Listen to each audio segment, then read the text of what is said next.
मुझे न देख सका कोई सच के रस्ते पे, हसद के दश्त में सूली चढ़ा के मारा गया।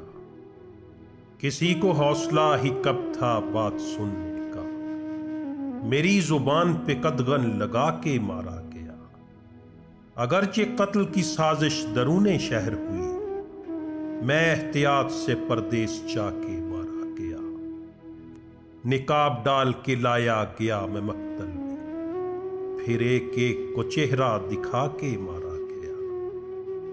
नजर मिलाते भी कैसे वो मेरे यार जो थे शर्मसार, सो नजरें चुरा के मारा गया।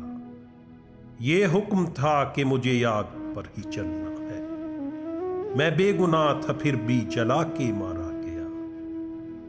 मेरे हरीफ मेरे अपने लोग थे दानिश, ये राज कत्ल से पहले बता के मारा गया। फसील शहर से बाहर बुला के मारा गया, सभी के सामने इबरत बना के मारा गया। सभी के सामने इबरत बना